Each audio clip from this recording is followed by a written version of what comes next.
All right, well, jumping right into it, let's talk about the 8 elements of home buying.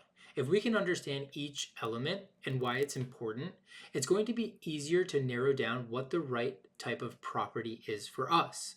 And not only that, it's going to show us these different types of properties and what money making opportunities exist with each property type. So, covering the 8 elements of home buying. First, we start with property type, which is very important. Next, location. After that, age of home. Then is it move-in ready or does it require a bit of work or maybe even a rehab? Is there an HOA or are we free of the HOAs?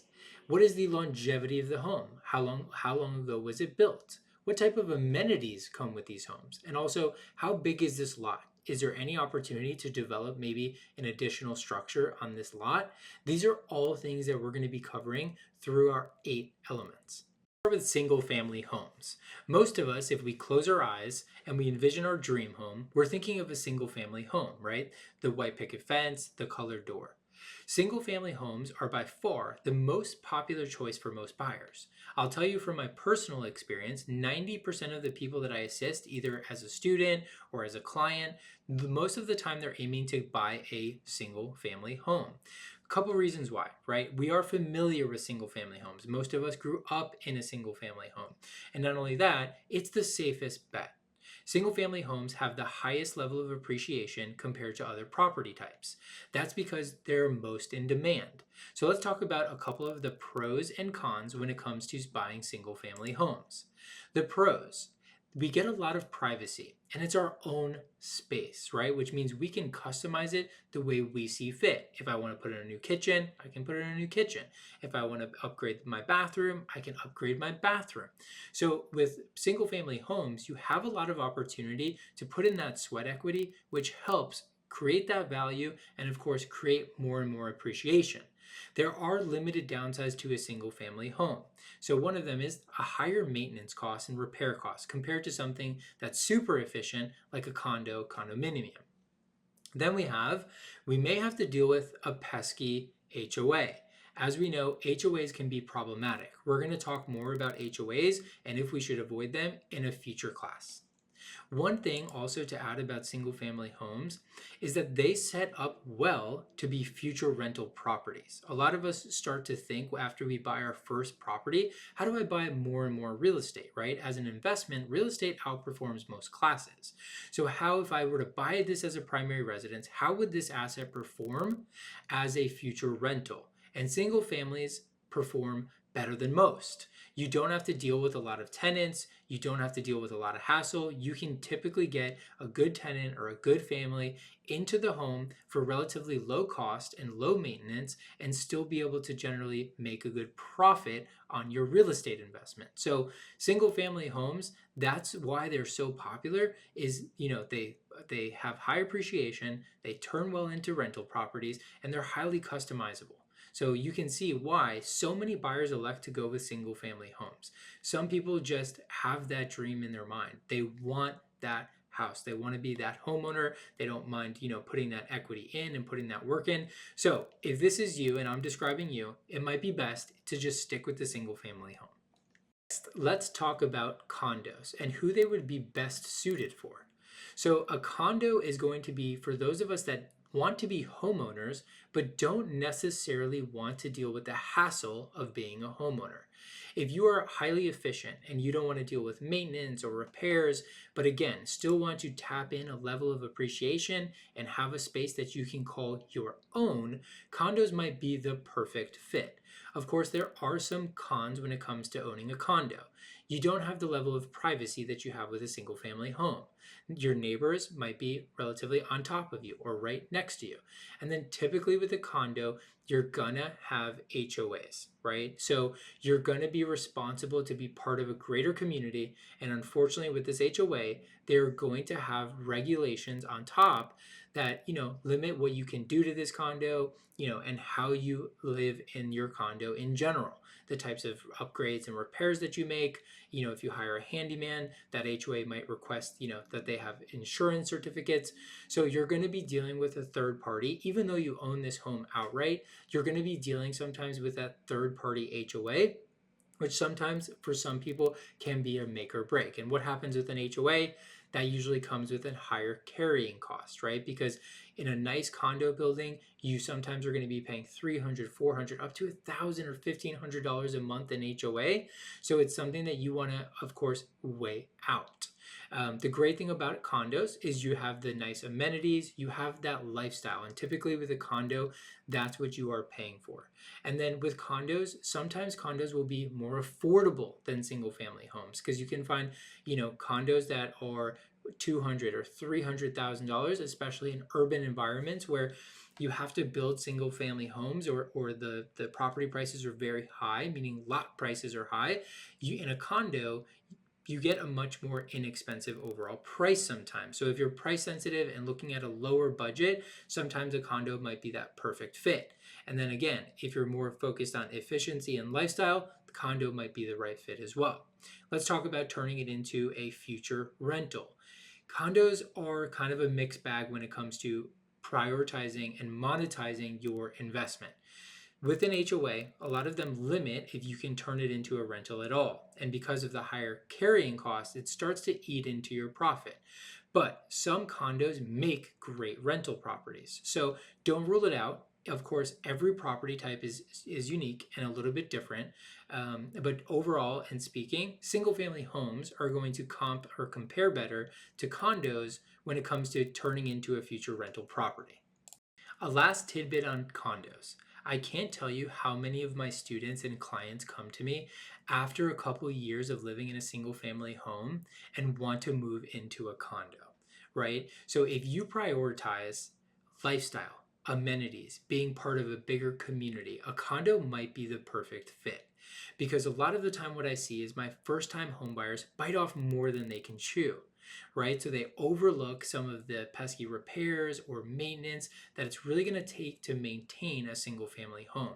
So again, if you prioritize lifestyle and amenities, or you just want to be in an urban core or downtown, and a condo might be the perfect fit. It's all about just weighing out our pros versus our cons. So sometimes peace of mind should take precedent over everything else. Up next are townhomes, and townhomes are going to be a good solution if you're kind of caught in between a single family home being the best solution and a condo being the best solution. It comes with really the best of both worlds, but also there are cons, just like any other property type, there are cons to townhomes too. So let's just jump into it. So with a townhome, you're going to get a little bit more space compared to a condo, and it's going to be a little bit more affordable than a single family home. The reason is the underlying piece of land or property underneath the structure is smaller compared to a single family home, right? You're going to see usually with townhomes, they're really stacked right next to each other, which eliminates the need for a large space or a large piece of land, which of course drives your price lower and lower. This is great if you want a middle ground and you're a more budget conscious buyer. Great thing about townhomes, similar to a condo, you're going to get more of that community vibe. Usually in a townhome community, you're going to know your next door neighbors, right? One of the cons is you're going to be using or having shared walls or a shared garage. That's just the nature of the beast when it comes to the townhome. Just like a condo, townhomes are more likely going to be in a urban or densely populated area. So that means better and more walkability, right? Again, the property and the land don't cost as much. So that's going to allow us to be in usually a better location than a single family home. Because again, it doesn't require as much space to put up single family homes. Some of the cons, right? If you love to be outdoors or you want a large outdoor area, a large lawn, or a big backyard, usually with townhomes, you don't get that luxury. They're more compact. They're built on top of each other, so you're not always going to get that, again, luxury of additional space. The biggest downside, just like with a condo that you're going to have with a townhome, is there's typically going to be an HOA. So it's going to increase your carrying cost. And then again, if we're going to set this up to be a rental in the future, just something to consider, right? Do the numbers and do the metrics make sense with the additional cost of an HOA? As we talked about in the last section, when you're dealing with HOAs, right, you're going to have a level of responsibility in answering to that HOA. So if that's not you, it might not be the best fit. A couple of stories that I've heard, A story about townhomes. The first property that I ever bought was actually a townhome. I wasn't ready to do a full-on single family home. It just wasn't something that I was interested in when I was 24, 25 years old. I didn't want to bite off more than I could chew, so I settled on a nice single family home in South Florida.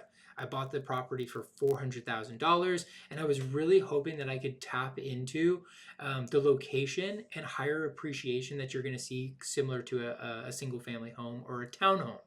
And luckily, I turned out to be right. I bought it in an area of Fort Lauderdale that at the time was booming. And so for me, I bought it for $405,000 and I sold it 2 years later for $565,000. So townhomes, you can tap into that appreciation. The biggest thing you want to look at with these townhomes is, what is that location, right? Is it a desirable lifestyle? Is it a desirable neighborhood? And if so, usually you're going to do very well with investing in a townhome and purchasing a townhome as either your first property or even potentially as an investment property. Moving on to multifamily homes. Multifamily homes are duplexes, triplexes, and fourplexes, or what we call a quadplex. The best thing about multifamily homes is you get a lot of the same benefits you get with a single family home, right? All the upside, quick appreciation, but you also get the ability to have tenants that help you offset the cost. So for example, if I were to buy a fourplex as a primary residence with as little as 5% down, I can move into that primary residence and I can have 3 other tenants paying for the 3 other units, offsetting the cost of my mortgage and the carrying costs like taxes and insurance. So this is a rare benefit which none of the other property types have. This is a reason why a lot of individuals take that initial chance and go with a multifamily home, is they're really gearing up to turn it into a full-on investment property after living in the home for a year or two. There are some downside risks that we take on when we purchase a multifamily home. So the biggest one is that you have to deal with tenants, right? And you have to deal with a level of maintenance and turnover and getting new tenants in there when a lease ends. So it's a lot more hassle than a single family home. And then compared to a condo and a townhome, it is exponentially more hassle than those different property types. Another downside of having a multifamily residence is that the buyer pool is much more limited compared to a single family home. We talked about it earlier. But for a single family home, there's a lot of demand. Almost everybody wants to own a single family home at different lifestyle stages. But as far as a multifamily home, very few people are going to want to purchase a multifamily home and actually reside in it. So the majority of your buyer pool are going to be investors. And investors like to look at every single deal under the microscope. So the numbers have to make sense, the longevity of the home has to make sense, the longevity of the asset, and it has to perform as far as appreciation and cash flow. And then of course, like we talked about, just being a landlord, right? You have to know what you're signing up for, and you are signing up for the obligation to be a landlord to at least 1 to 3 people. If you're not cut out to be a landlord, definitely avoid a multifamily home. The last thing is similar to a townhome or a condo, you're going to have shared walls, right? In a structure that has 3 or 4 different residences within it, you're going to have time where it feels like you're living on top of your neighbors. So these are all good things to consider when you're weighing out a multifamily residence. So I will tell you personally, I own a few different multifamily residences. And I can tell you from my own experience that I underestimated the amount of work that goes into being a landlord. I thought it would be relatively easy, right? My multifamilies are in highly desirable locations. So I figured, hey, as long as my rent is well priced, I will have good tenants, they will always take care of my property, and things will be smooth sailing. Well, I can tell you, owning multifamily residences for years, it is a bit of work, and you do highly want to consider and weigh out, is it truly worth it? So with single family homes, it's easy to get one tenant and one family, and the type of person that's going to rent a single family home is going to be a young professional or a small family, right? When it comes to multifamily residences, these are typically going to be lower income and or younger individuals. And so, of course, with some of that comes a little bit more risk in the type of tenant you're willing to take on. It's not to scare you away from being an investor in a multifamily residence or choosing to buy a multifamily residence as your first property. It's just about being realistic and understanding what you're really signing up for. Moving on to number 2 of the 8 elements of home buying, arguably the most important one, which is going to be location. We've all heard the saying, location, location, location, and there's a reason for it. Location is usually the biggest driver when it comes to appreciation. If you look at the best markets across the country, you're going to notice a couple different trends, but you will notice for sure that some neighborhoods appreciate more than others, right? Especially if a neighborhood is already established. The room to run or the room to grow is going to have a ceiling, or it's going to be capped. Then there are other areas where they might not be as affluent or as nice or developed, but the appreciation was much higher. Why? Because a few people took a chance on a location and it paid off in a big way, which led to more and more appreciation. So this portion of the class is very essential. I'm going to talk about how we can start to narrow down the specific location in which we want to invest or buy a home. So let's get started. The biggest choice that we have is, do we want to choose an area that is more affluent and more established, or are we willing to take that gamble and go with a place that is less gentrified and less developed? You will notice that on this spectrum, they are very different price points. So that your budget should be a North Star when it comes to the different locations and the different areas that you're shopping in. If you're interested in more up-and-coming or gentrifying neighborhoods, make sure that you have a really good understanding of the development plans that are in store for that neighborhood or that part of town, right? One thing that I learned when I was young is you want to look at real estate developers. If there's a lot of activity and there's a lot of developers and a lot of builders coming into a less developed area, chances are, as a one-off buyer, we can tap into that research and development that they've already done, and we can get out there and invest in very similar, if not the same exact neighborhoods that they're in. So I told you about my house in Fort Lauderdale. That house was in a neighborhood that was very run down, but my favorite developer that was doing a lot of great work in Miami and Palm Beach and Fort Lauderdale was starting to develop a hotel not far from it. And then I've noticed that there were a lot of single family home builders and new constructions in that area. So I took that same advice and I decided to gamble and buy a townhouse in a neighborhood that was very run down. And like I told you earlier, I was able to make some good money on my first real estate transaction. As we know, that's going to be key to setting you up for success in the future. So here's what to look for if we're interested in an up-and-coming neighborhood. Let's pay attention to gentrification trends and the future development plans. Okay, we already touched on that, but again, this is going to be very important. Make sure to have a keen eye and look out for infrastructure development, increased property prices, and enhanced amenities, right? Are gyms popping up? Are there more coffee shops popping up? If so, that's going to be a really good sign again for the potential to make money and quick appreciation. Let's talk about economic development. Let's just make sure that these neighborhoods have opportunity and signs of economic growth, right? So let's talk about new businesses popping up. Let's look for new restaurants popping up. Are there a bunch of strip malls that are being converted into better shopping centers? If so, again, this is going to be a great sign that the amenities and overall lifestyle in these neighborhoods is going to be enhanced relatively quickly. A thriving local economy can and should contribute to the long-term success of a neighborhood. Next is demographic shifts. Make sure we're paying attention to the trends that are happening in these specific areas or neighborhoods that you're targeting to live in or to buy a property in.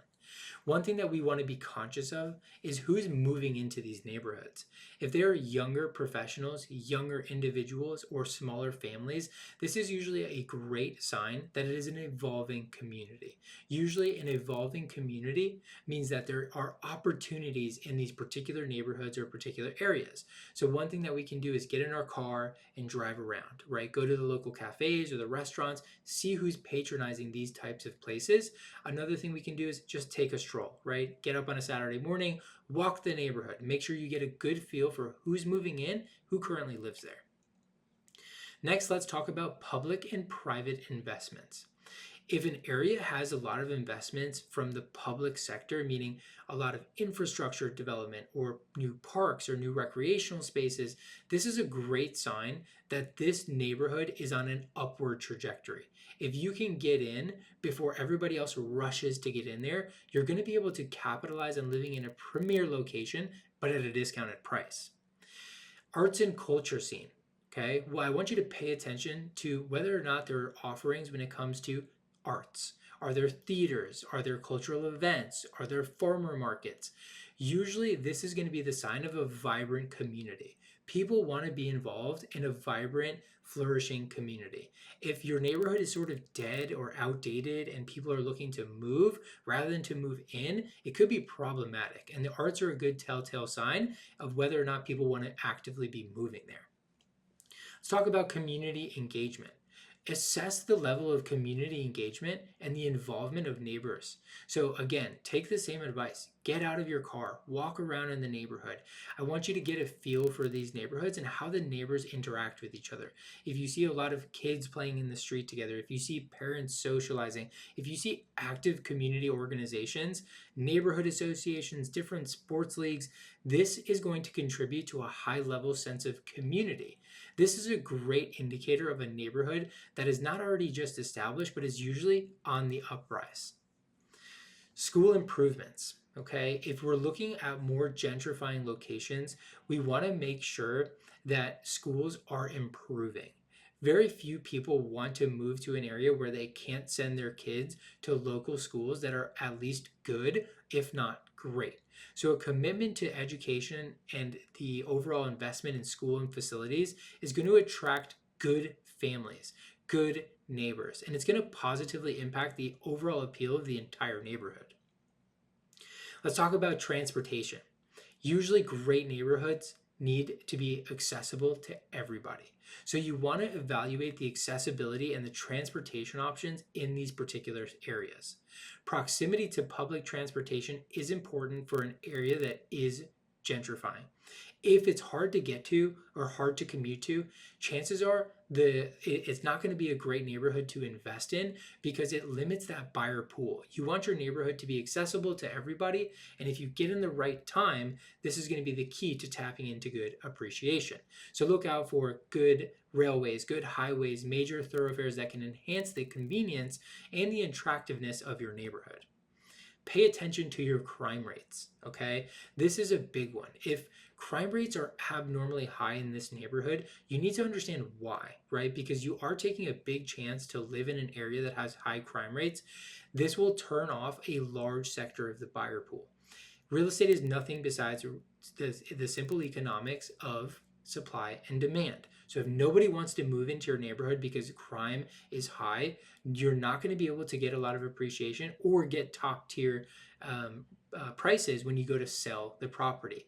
A decline in crime rates or efforts to truly improve safety in a gentrifying neighborhood is a good sign, right? So if you see high crime rates, but they've been really coming down quickly or they've been curving down, it's usually a good sign that this neighborhood is about to start rebounding back up, and hopefully crime is going to be part of its past or part of its history. Next up are lot sizes. Lot sizes are priced on a per square foot basis, and the biggest driver of price is going to be the lot size, and then even more so, the location of the lot. So here's a couple things we want to consider when we're looking at lot sizes. We want to consider the cost to purchase. We want to consider, of course, our personal preferences and desires. We want to, of course, consider maintenance requirements. And then also, what are our future plans? Do we have plans of expansion, making the house larger, adding additional units? And then most importantly, if we want to sell this home in the future, what is the value of this lot? So the biggest thing to understand with lots is sometimes it's about making the sacrifices and understanding what you truly want. So for example, let's look at the cost to purchase. Large lots are typically more expensive, as I mentioned. If your priority is getting a large house, you may want a large house on a small lot if push were to come to shove. On the other side of the spectrum, you may want a large lot, right? If you prioritize a lot of outdoor space, a big backyard or a big front yard. You may want a large pool, or you may want enough space to expand or put an additional unit on the lot as well. So it's all about, again, finding the right lot, and the right home is going to tie into more so your future plans. We always want to consider the costs of a lot as well.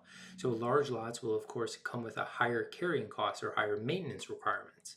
It's pretty simple that if you have a large lot with a lot of land and you want it to look nice and kempt, you're going to have higher cost as far as landscaping and making sure that the outdoor space looks, as good as possible.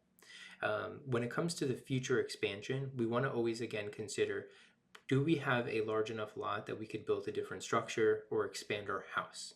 And then the resale value, we always want to make sure that if we're going to consider selling the home and we're really concerned about appreciation, we want to focus on location, right? Because when it comes to location, very desirable lots are based on how desirable that location is.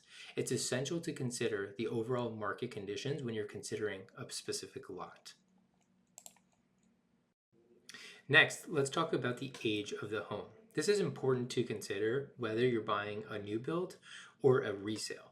Most of us understand that a resale or older homes are typically going to be more affordable, and that could mean good savings or big savings as long as you don't buy a money pit.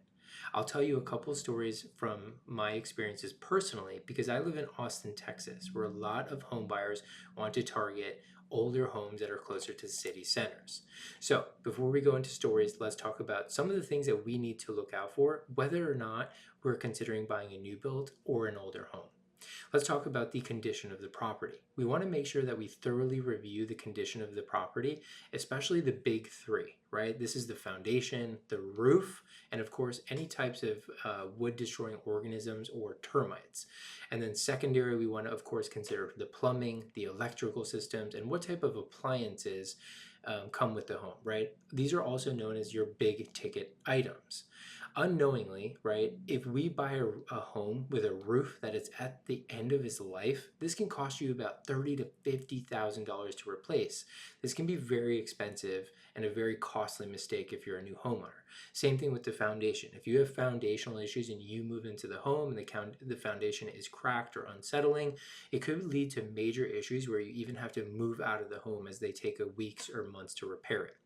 So it's very important to understand how old this home is and what are the major issues with it. You want to address the issues before you exit the inspection or your option period of the contract. So of course, that way the seller can address these issues for you. Let's focus a little bit on building materials. Older homes may have unique architectural features and craftsmanship. Of course, these are more coveted, right? So this might be at a higher price, but also it's something to really consider because if something gets damaged or broken, it could be very difficult or costly to repair. Same thing when it comes to new builds. You want to vet what type of building materials are they truly using to set up your house. We have seen a lot of issues from homes that were built in a rush in 2019, 2020, 21, and of course the beginning part of 2022 as builders tried to keep up with a lot of demand.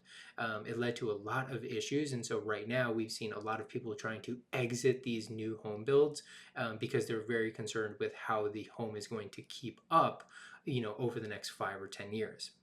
Next is energy efficiency. We want to make sure if we're buying a new home that it's set up for success and it's a very energy efficient home with modern insulation, windows, and a good HVAC system. An older home, you're going to get kind of what you're paying for and you know what you're signing up for. So you might have to do some updates to require the energy efficiency, which of course, if you don't make these updates, you're just going to have higher utility costs, which is again part of buying an older home. Next, we want to consider, do we have to make any type of home renovations or upgrades? Sometimes an older home has gone through several renovations. This can be a huge difference or differentiator when you go to resell your home. So if you want to look out for the big ticket items, does it have a renovated kitchen or a modern kitchen? Does it have open spaces? And how is the primary bathroom? These are usually the big three items when a buyer walks into a home. These are the first three things they want to look at. And for a good reason. It's where we spend the majority of our time, right? So it's important to take a look and make sure that you're happy with these parts of the home. When it comes down to these renovations, we want to make sure that they're not purely cosmetic, right? So that means, how is the plumbing? How is the insulation? How is the electric? Are these things that have been recently done and taken care of? Or is it something that might be coming up and it's going to be a big ticket item that you're going to be on the hook to, of course, fix or replace?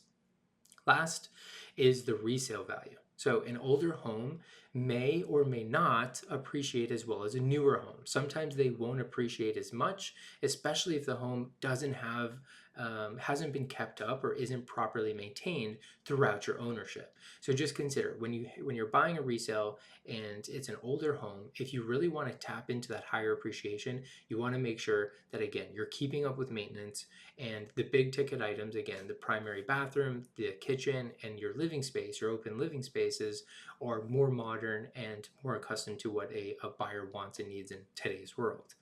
Um, the last little piece, which is, of course, insurance, the building codes and regulations. Older homes can have more costly insurance because it doesn't have the same type of security and safety features of a new home.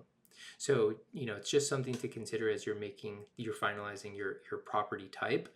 And then, of course, when it comes to building codes or regulations, you want to make sure that there's nothing that's going to cause issues if you wanted to make a large renovation or a big add-on to your home, right? So these are things to consider: is understanding your county process. How hard or difficult is it to get a permit? These are all things to consider when you're buying an older home compared to a newer construction. The age of the home sometimes can be something that we easily overlook and something that we don't think through if we're overly concerned on price. So, a couple stories just from me being in the business long enough, I've had a lot of buyers that started in a new construction and they were thinking, hey, we don't mind that it's far away from an urban center. They don't mind the commute. And a year or two later, they really wish they took that additional risk and went for a more affordable resale closer to a city center. So this is again something where you may want to spend some time really envisioning your future.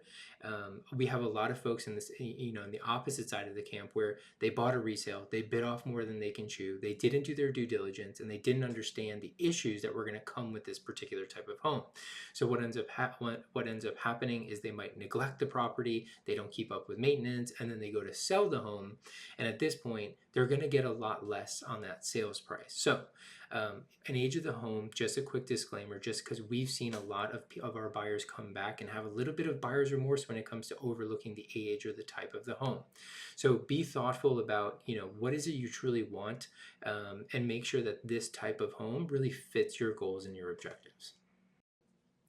Next is the property condition, which is really important because if we overlook the property condition, we can end up with a money pit and we can end up spending much more than we budgeted on this home purchase. So it's important to, again, understand our wants and needs before jumping into the home purchasing process. So let's talk about property condition, right? And what I want you to imagine is basically, is this home move-in ready, right? You can get your moving trucks tomorrow, get in there, and you would happily be in that house and living comfortably within the next 48 hours.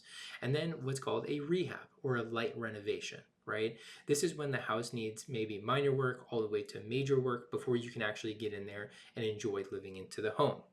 Buyers pay a premium when it comes to moving into a home that's move-in ready. If you have no interest in doing any type of home improvement or you're not a fixer-upper, this is going to be more along the lines of what's suited best for you. However, if you still want to be able to save on a purchase price and you are good with your hands or you like taking on projects, it might be worth buying a home at a softer or lower price that requires some level of renovation. Preferably something that you can do while you live in the home. So for example, if it needs maybe a nice new coat of paint, or you want to come in and put your own touch on the decor, new curtains or that type of stuff, that is what we consider a very light rehab or renovation.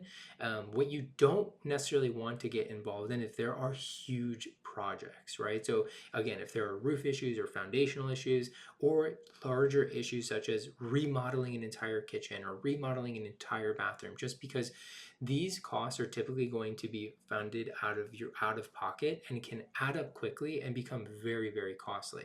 I can't tell you how many first-time home buyers come to us, they set up their loan, and then 3 months later they've bitten off more than they can chew, and they're $20,000-$30,000 into bathroom and kitchen remodels, and they've run out of funds and are now unable to complete the project. So learn from these mistakes. If and when you are going to take on a project or a house that is considered a project, make sure you're budgeting accordingly. So if somebody gives you a price, my advice is always to add 20 to 30% on top of that price when it comes to budgeting. So for example, if someone tells you it's going to be $100,000 renovation, you need to set aside that you have liquid cash or a line of credit that equals at least $130,000. Our advice always to our clients when they're going through this process or considering this process is to depend on experts. So have contractors and have inspectors come out to the home and have a couple different contractors give you quotes, because at least that way you start to see a price range and not necessarily just one quote that you might be locked into. Don't blow your budget again. So make sure that you're always budgeting over what contractors are telling you. Very few times since I've been doing this has a client come back to me and said, oh my God, my contractor came in below budget. I will tell you that's happened on very, very few occasions. I can count on one hand.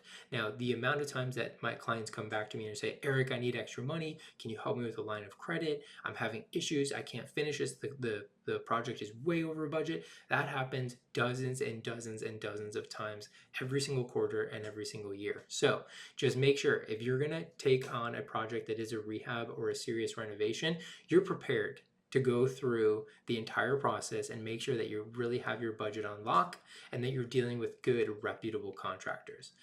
Many homebuyers don't fully appreciate how much time, energy, and cost goes into such an extensive renovation. So last piece of advice, don't bite off more than we can chew. Let's talk about a home's longevity. Most of us have heard the saying, buy real estate and wait. The reason is because if we can buy a piece of real estate and we can live there as long as possible, chances are we are going to see solid appreciation. Very few times are you going to move in the house and in 12 months capture 10, 15, 20% appreciation and it make financial sense to go ahead and move out of the home. So real estate is a high performing asset class. So one thing to consider though is that usually happens over a longer period of time. So make sure when you're buying a home that you have an exit strategy in mind. Think about how long you're actually going to be in this home and how long you see yourself in this home with your family and growing or downsizing as you go through that process. It's very important again to start visualizing your future when you're buying real estate and how does this piece of real estate kind of fit into your overall plan. So let's start with some important factors to consider when we're looking at the longevity of a home. First one, of course, we've hit on it a few times, but location, right? Is this close to your work? Can you see yourself raising children there? How are the schools there, right? What is the public transportation? How are the amenities? Is this something that you will get a sense of belonging and convenience from? Right? And this is a very important piece because if you see yourself in the location for a long period of time, most of the time you're going to make some sacrifices if maybe you've outgrown that house, right? If you love the location. Next is neighborhood and community. Making sure that we love the place we live is very important, kind of like location. So hating your neighborhood or hating your neighbors can dramatically increase your want to leave, right? And getting caught up with a bad HOA. We've seen it so many times where a homeowner will buy a property and they hate their HOA, right? They hate the regulations, they hate the rules, they hate the board members. So what ends up happening, they feel like they're being forced to sell. So that's really important in real estate is it should always be on your terms when you want to buy or sell real estate. Next is future development. You want to understand what's going on in your neighborhood and are there future development plans that are going to help this neighborhood make sense for you long term. So again, if it's important for you to have local amenities or a community center and it's not necessarily there, are they going to build that or are you going to have to make a change and eventually sell this piece of property and maybe go move? So for example, we see sometimes somebody that's really into golf, right? And maybe it's their second or third home and they've been dying to move closer to that golf course, right? They probably could have skipped buying those 2 extra foster homes and moving every 2 to 3 years if they just kind of honed in on, hey, I wanted to live on the golf course or near, a body of water, for example. And then last is going to be our home size and our layout, right? Our needs today may be met from this home, but how are we going to grow around our house, right? So if my plan, for example, is to start a big family, is it best necessarily to buy a condo and then when my plan is to get married and have kids in the next 12 months? Probably not. Right. So the chances of having good appreciation on, a 12 or 24-month cycle is not nearly as good as if you're making plans around holding the home for 3, 5, 6, 7, 8, 10 years. Last but not least, we have amenities. Amenities, a lot of the time, can be overlooked by prospective homebuyers. However, there is a lot of value in high quality amenities, especially when we're talking about condos and townhomes and other properties that have associated HOA. You want to make sure if you're paying every month into an HOA that you're getting a lot of value for every dollar that you're spending. Because prospective home buyers are going to want to see that value if they're going to come in and purchase your property down the road. So having amenities that are valued by the majority of home buyers, for example, a pool, a wine fridge, or a built-out basement, can really increase the value of your home. They can also make buying that home a little bit more expensive, right? So for example, if you have a very nice car, you're going to want a home with a garage rather than an exposed carport. So these are just some examples of amenities that buyers may want to actually prioritize as they're looking for a new home. When dealing with condos and townhomes, again, you want to make sure that you have a nice pool. Is there a spa area? Are there general common areas that you can actually get use out of? These are all important to consider because the prospective home buyer that's going to come purchase your home is definitely going to be honing in on some of the amenities, especially again when we're paying an HOA.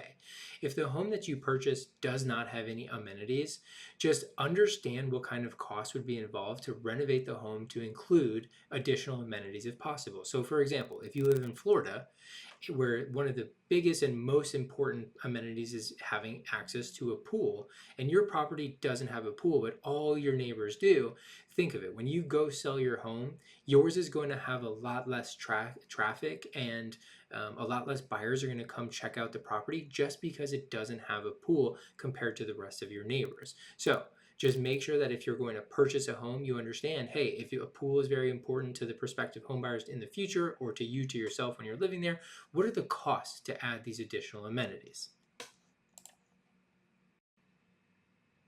The last thing on amenities, which we mentioned earlier, do not overlook them, right? Because amenities directly impact your lifestyle.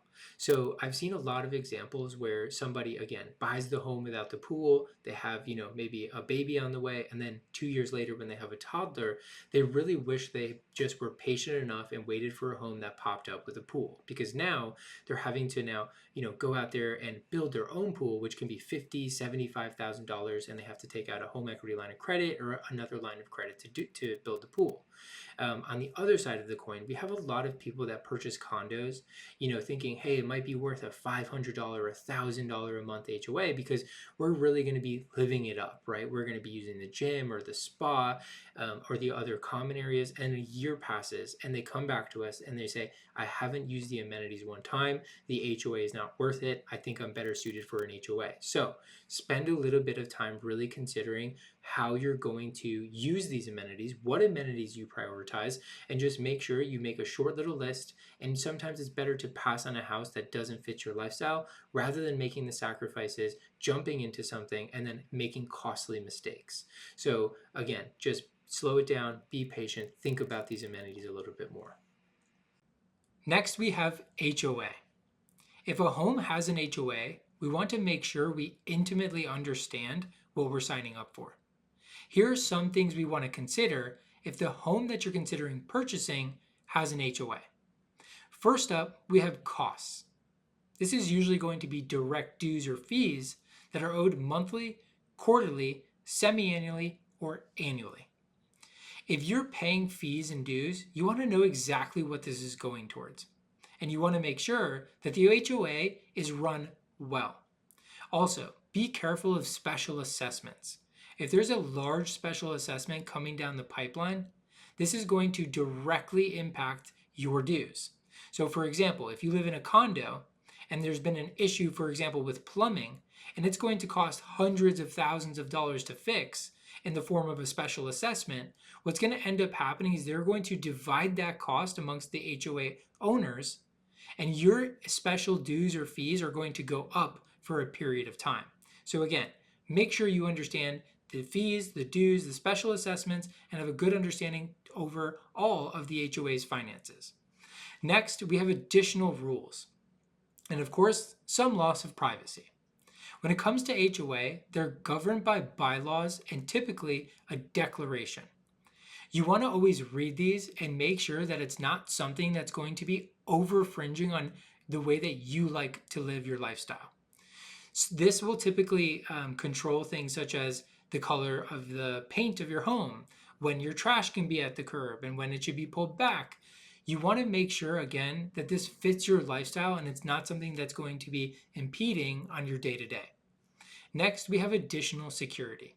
Typically, if you're paying an HOA, especially in a gated community or in a condominium, they're going to have additional security. This will typically add to the value of your home and give you a higher level of comfort. But again, it's important to understand, what does this security do? How does it operate? And what can it actually do if something were to happen or something were to go wrong? Last but not least, does the HOA actually increase the desirability of your neighborhood or increase the value of your home? If you're living in Florida or Arizona or California on a golf course, this could tremendously increase the value of your home because this is highly desirable. People want to live on a golf course. They want to be near the golf course. Or if your condominium has a really nice pool and it's expected that condos have pools, again, this could add value to your home and be something that we would look at as a positive when it comes to our HOA. Just the biggest thing we want to do is understand how our HOA runs. Is it run efficient? Do we like the board members? And do we agree with the bylaws, right? So do your due diligence. Make sure you read all the documentation when it pertains to your HOA and make sure it's just something that you're okay signing up with moving forward.